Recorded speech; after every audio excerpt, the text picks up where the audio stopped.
Well, here we are with me going live after trying yesterday so desperately to do it. And what I'm about to talk with you about is a question that might have been in your brain if you're a classically trained musician. I'm a classically trained pianist, master's degree in piano from Indiana University, studied Bach, Beethoven, Chopin, Prokofiev, Hinastera, a modern Brazilian composer. Wow, really interesting range of music I've studied through the years. But I've also made a career, a profession out of playing more sort of modern styles, especially related to modern worship, which has pop influences, some jazz influences, some rock influences, even some country influences. Well, if you're used to playing a score like this Mozart sonata, where you have every note written out, as opposed to a score like this, well, this is not a score actually, this is a chord chart that shows you four chords, four measures worth of chords, and you may look at it and go, well, he's already lost me because I don't know specifically what a B flat major 9 is. In the third measure, I don't know what that C/E means, and so forth. There's some things about this more modern styling that's very different from classical music, but there's a lot that it has in common with classical. One of the things in particular that I have found so relevant is the fact that if, for instance, when I was in college, I was playing the Chopin G minor Ballade, which has a very challenging coda. And one of the ways I got more comfortable playing it was to start really slow and then increase the tempo as I got more comfortable with the technical challenges of the piece. Now, I've developed a series of 4 exercises I'm going to be showing you here, and I hope that if you've experienced that thrill as a classical musician of mastering what had seemed like an impossibly difficult section, but then you discover because of practice and repetition and careful study of how your hands are working together, how your hand position is and so forth. Let me show you a side view. For instance, as you, I don't have a side shot, but making sure that you have an arch in your hand so that your knuckle is got some, is allowing your fingers to pivot in your hand, things like that that matter technically for a classical approach. Now, as I show you these exercises, what we're going to be looking at is a chord progression based on a beautiful song I've discovered called Soul by a young artist named Gracie Binion. This chord progression that I'm using, that I'm showing you here, is the intro. Not just, there's no intro to the song, which is kind of interesting roadmap form-wise, but the chords are in the verse of the song. And the first thing you hear is an acoustic guitar. In fact, the only thing you hear is her singing, Gracie singing, and the acoustic guitar. And for the sake of our purposes here, not just for this video, but for you practicing on your own, I've made my kind of imitation of the acoustic guitar using some of the sounds from my computer. And I've given us a 6-beat count in. The song is in 6/8, 1, 2, 3, 4, 5, 6. So I want you to listen to this, the little bit of a track, and you'll hear the count and then you'll hear the chords. Here's the third bar.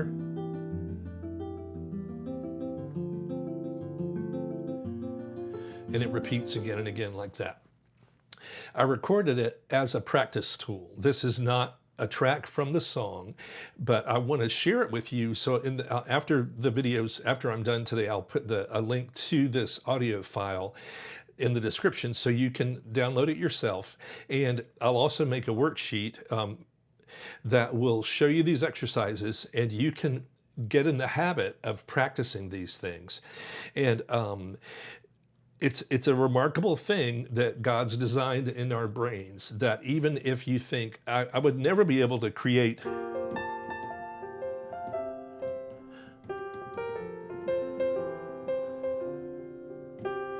something spontaneous like that. But the great news for all of us as humans is that our brains feature or exhibit the dynamic of a concept called neuroplasticity, meaning if we can't do something today, our brains are remarkably created in such a way that I won't get too specific because I don't know all the specifics, but the synapses or connections in the brain that had once been there can, through repetition, in many cases, be remade, and we can learn new things. So take that as encouragement and Google neuroplasticity. It's a remarkable field, and remarkable discoveries are being made. In fact, they support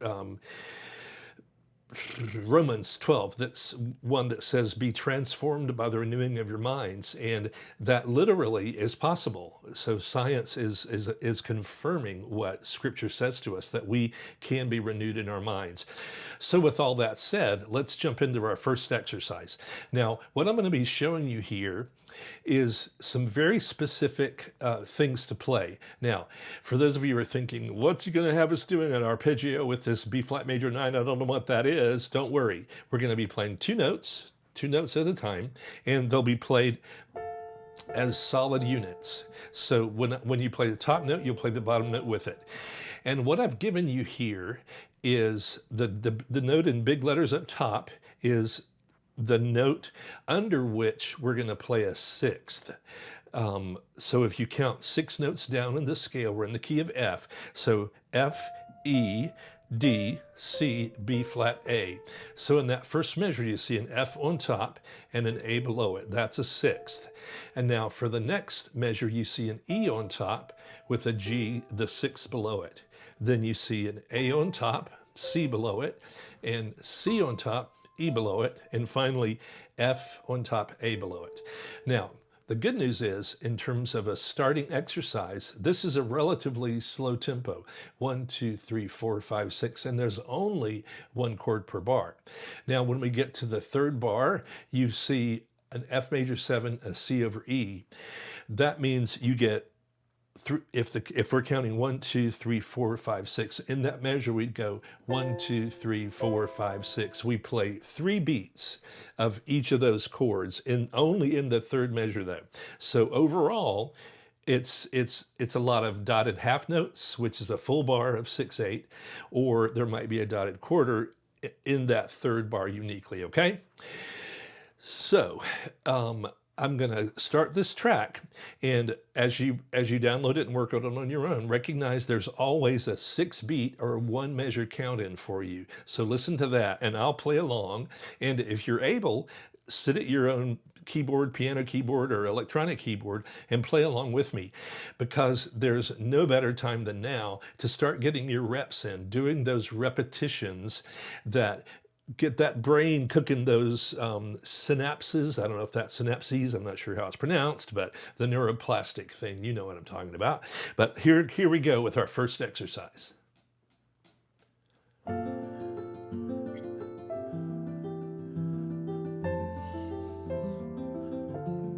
Again, from the top. 2 changes here. I got ahead of the beat. I'm going to start it again. This is a major multitasking. On my left foot, I have a pedal that helps me advance the scenes between the different exercises, and my right foot is my sustain pedal. And yeah, I'm not justifying me getting off with the time, but that's what just happened there. So here we go again from the top. 1, 2, 3, 4, 5, 6. From the top.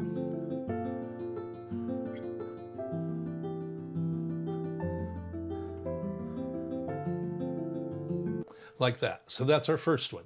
Now, the second exercise I've notated, this is called rhythmic notation, where you just see a note head with a slash like that. It doesn't mean play a B flat. It just means play activity on that part of the measure.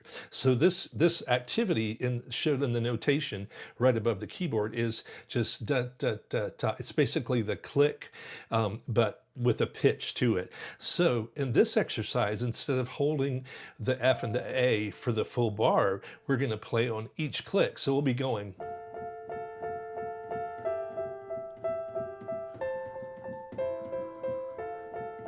Now let me note that in the third bar where it's got an A on top and then a C on top, you can go up to the C or down to the C. So you could go A, C, and then drop and play the C, E, or you could play A, C, and then go up and play C, E. That's a bit of a shorter distance, so you might want to make that leap while you're getting used to this approach, okay? So here we go. I'll start the recording and it's going to give you those 6 beats of click, and then we'll start playing every ta-ta-ta-ta. Ready? Here we go. I started wrong. Shoot, I started on A on top. I had it on my brain. Here we go. F. I'll go up again. I'm off again. Shoot. Well, there's nothing like live to show this. What the great discipline that I haven't done so well exhibiting right now is, as you work with music like this that's driven or what would you say, controlled by a click, where it's intentionally very metronomic. Well, it is metronomic. There's a set, very precise click going on. So a great exercise to get used to playing that click is just to literally play. In fact, I'm going to keep playing this F A and listen to it, even though the chords change. I'm going to stay on that F A just to show you how to play with the click. Here we go.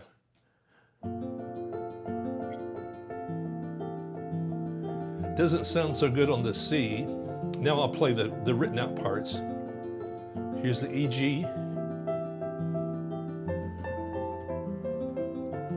From the top. Here's the A. And so forth. Now, as I do this, I also want to point out something I talked about a couple of days ago in another video. I talked about the flam. A flam is where a drummer might go ba-up and play 2 hits of the snare drum, and they're slightly offset so that you don't hear the 2 sticks hitting together, but you hear ba-up. So it's multiple hits, just very close together. Now, it's great if you're a drummer intending to make that flam sound, but if you're playing keyboards, you want to have a very precise attack of both notes. So as you're doing an exercise like this, part of the value of it being so slow is, well, this one has all the 8th notes, but it still can be done. In fact, now that was fairly precise in terms of the lack of flamming going on. But listen again, I'm going to be a little less exact. See, that's a flam. So get used to having your fingers strike the keys at the same moment so that the tone from each key is heard precisely together. It's very important in Bach or Brahms or Beethoven or whatever you're playing, or Gracie Binion like this, to play precise attacks together, okay? Sounds kind of like chopsticks. In fact, chopsticks is in 6/8, isn't it? Yeah. Okay, that was important to share. Let's look at the next exercise. All right, this time we're going to play what I call a long short pattern. Or is it short long? I should have typed short long because it's short long. Oh well, my bad. You can rebuke me in the comments below. So this time we're going to play what's notated here. It's a short long pattern. So in fact, what I did was notate it wrong. It is long short. It should be quarter, 8th quarter, 8th quarter, 8th quarter. So it should sound like this. 1, 2, 3, 4, 5, 6.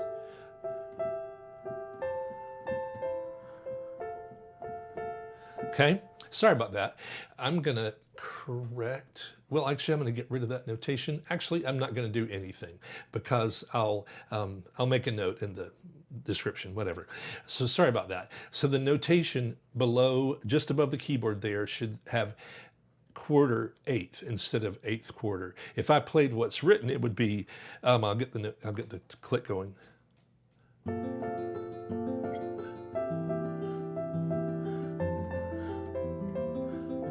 I got off again.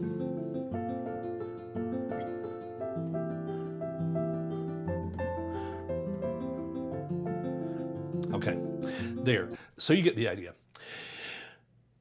Long, short, do what's written by the number 3 just down here, do what's described there rather than what's notated. I apologize for that. Next exercise is going to be what I call a hiccup on the downbeat.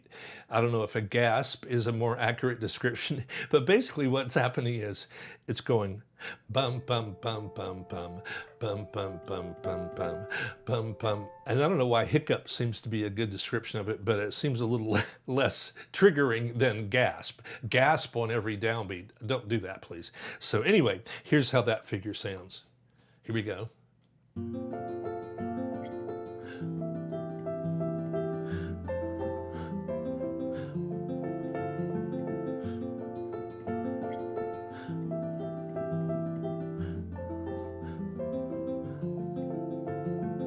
There.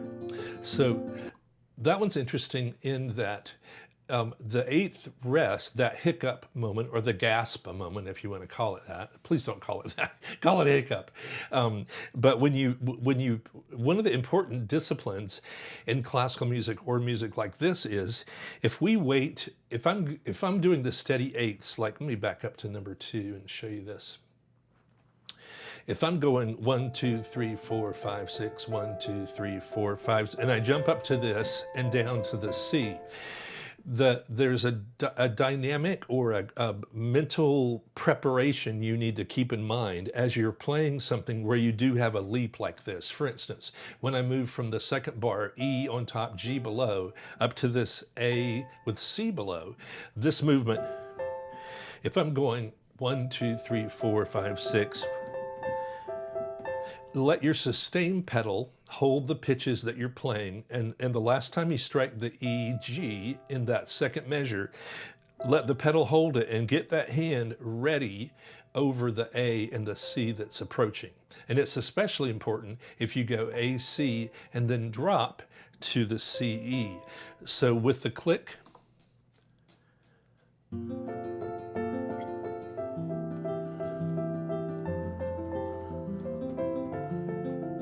again, prepare. Yeah, you get the idea. And that's a very important concept, because you'll find if you wait till the last second,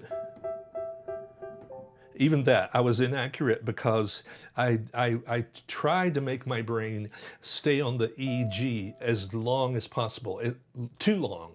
So yeah, it's hard. It's not just hard to be accurate striking the right keys. It's also hard to control your volume. So be aware of that. So that's the 4 exercises I wanted to show you today. And again, I hope that you'll download the, in fact, I'm going to redo the video after I'm done with the live here, and I'll replace that graphic so you won't see the short, long, but you'll see long, short, long. Anyway, now here's something I want you to try. Now I'm going to just sort of improvise now, and I'm going to go to this last screen, and I'm going to give myself permission to mix up the 4 options that I had: the long, short, the holding it for the whole bar, the playing on every 8th note, and the gasp, we'll call it. I won't call it the gasp, the hiccup. So here's the click. That's long, short.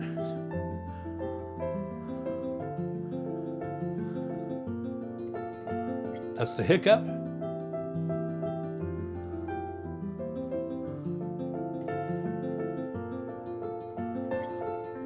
I'm messing.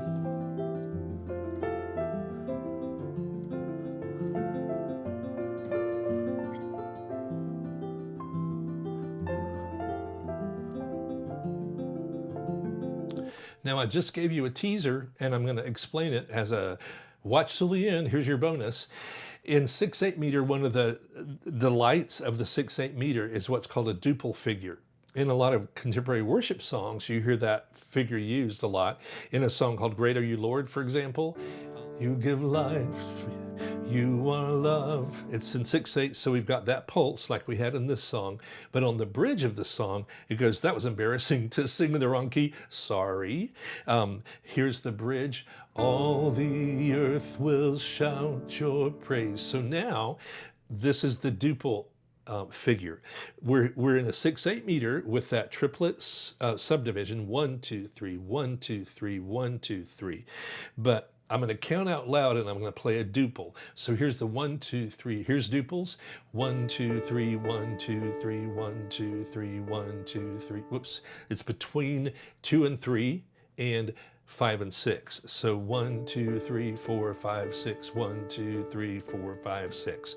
That's a step beyond the relative simplicity of these rhythms we played so far. But that's something you can think about. And one of my next videos, I'll talk about the duple in more detail. But now I'm going to play this figure again and just mess around with some duples.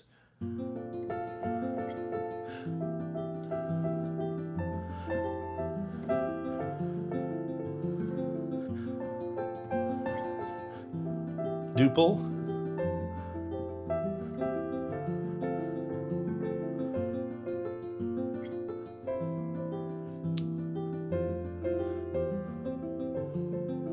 duple,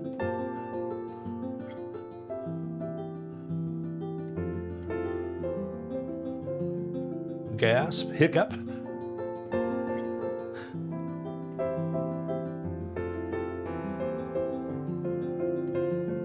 gasp. Now, I think I've ruined it for myself and maybe for you to call it a gasp. Call it a gasp if you want. The point is in fact, inhale, or yeah, that's another word for it. It's 2 syllables, though. 1 syllable is nice. So there, I've done it. So try these things. Make it a habit. If you can make a couple of minutes a day for something like this in your routine, rather than thinking, wow, that's kind of complicated, I don't know if I could do that. Give yourself credit and give yourself opportunity to develop that neuroplasticity, to see and hear and feel a confidence growing to play some of these things. And you'll enjoy yourself, I'm sure. So that's it for me today. Thanks for watching. I'll play us out and have a great week. Take care.